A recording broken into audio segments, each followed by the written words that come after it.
So, of course, I was in the air on a flight to Atlanta for a buddy's wedding when the news broke that the Philadelphia Eagles are working on a trade to send edge rusher Bryce Huff to the San Francisco 49ers. This is something that I talked about happening all the way back in March, and I've continued to talk about it as an idea that would make sense for Philadelphia and make sense for the 49ers and Bryce Huff. This is a rare miss in free agency for general manager Howie Roseman. The Eagles gave Huff $34 million in guaranteed money, and Vic Fangio never trusted him. And it got to the point where later in the year, he wasn't even a part of the Eagles' pass rushing rotation because Nolan Smith and Jalix Hunt were coming on, and he was a healthy scratch in the Super Bowl. And then he didn't attend Eagles OTAs, and he got an indication, okay, there's something up here. The Eagles don't want him getting hurt. Huff doesn't want to get hurt himself, and they're going to try to find a resolution here. And this is the resolution.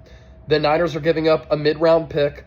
They already had double-digit picks going into the 2026 NFL Draft. And why I like this move for San Francisco is that Huff has a lot of familiarity with Robert Saleh.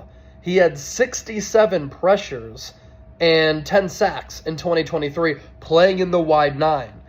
Those pressure numbers ranked 15th among all pass rushers in the game at that edge spot 2 years ago, and the sack numbers ranked 22nd.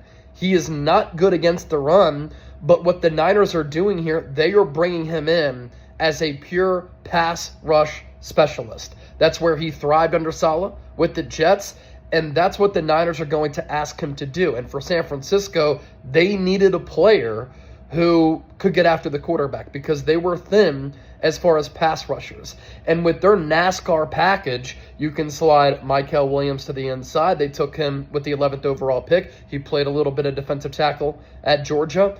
And then they can use Bryce Huff opposite of Nick Bosa. And for Bosa, he has to be really happy about the additions of Mykel Williams and now the addition of Bryce Huff. And for Philadelphia, this just made sense. This move did not work out.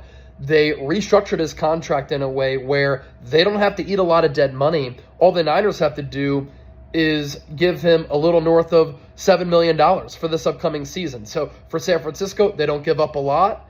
They can utilize Huff. He's a scheme fit. He played well under their defensive coordinator in Robert Saleh, and it's best for him to start anew. And for Philadelphia, it was a good move for them to move off of him. As I've mentioned, they added Azeez Ojulari, Josh Uche. They really like Nolan Smith, and they really like Jalix Hunt. So I think this is a move, an NFC trade between two rivals of late that makes sense for both parties.